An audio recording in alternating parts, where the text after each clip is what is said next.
Hi, I'm Annika, and I'm doing a project with Kodaikanal International School's Center for Environment and Humanity to create a video log series focused on Kodaikanal Lake. This project is all about exploring the unique and amazing ecosystem here in Kodaikanal, what makes it special, what threats it's facing, particularly around the lake, and most importantly, how we can help protect it. So, welcome to my video log series. Let's get started. First, a bit of history. Kodaikanal Lake was made in 1863 when Sir Henry Levenge built a dam, causing all the surrounding marshland to fill up with water. The main reason it was made was for recreational purposes, and it is now a major tourist attraction where many people go boating. But where does the lake water actually come from? There are 8 micro watersheds, which are areas which naturally collect and divert rainfall into the lake. Let me walk you through the watersheds. We'll start at KIS and the Seven Roads Junction. KIS is one of the 8 watersheds. Walking up towards Van Allen Hospital, we come to the Bryant Park watershed.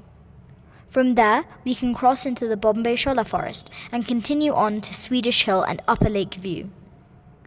Swedish Hill then connects to Observatory Road, where taking a right brings us back down towards the lake. Along the way, we pass the Kaliyarangam watershed and finally end up back at the bridge.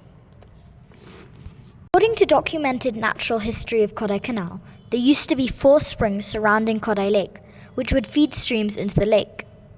But today, only one natural stream remains, Bombay Shola stream.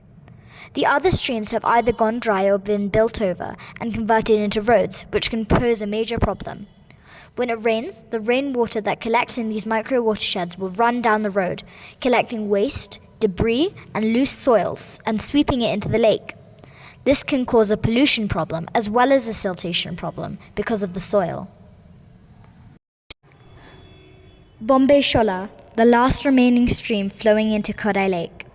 It's surrounded by the incredibly diverse Shola forest. You can hear birds, the air is fresh, and the whole area seems peaceful. But there's a big issue. Leading into the stream is a trail of waste, composed mostly of food wrappers and single-use plastic, but also waste like leftover food.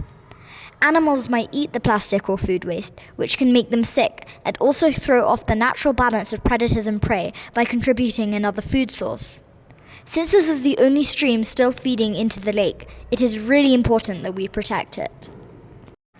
The Shola forest trees are imperative to the ecosystem here because they are deep-rooted and hold the soil together to prevent erosion, which can lead to siltation. Another problem that these forests are facing are invasive species. Eucalyptus, pine, and wattle trees are invasive and can be quite monoculture, like this pine forest. They also don't hold the soil together as well as Shola forests. So while Bombay Shola looks peaceful, it's also bearing the effects of what we throw into it. And since it's the last remaining stream feeding the lake, how we treat it matters. Apart from the Shola forest, marshes around the lake play a crucial role in keeping the lake healthy, working like a natural filter, stopping soil, litter, and pollutants from washing into the water. These wetlands are home to a variety of plants, insects, and birds, making them an important biodiversity hotspot in the middle of the town. Losing or damaging these marshes would mean losing one of the lake's best natural defenses against pollution and environmental stress. But they are already shrinking.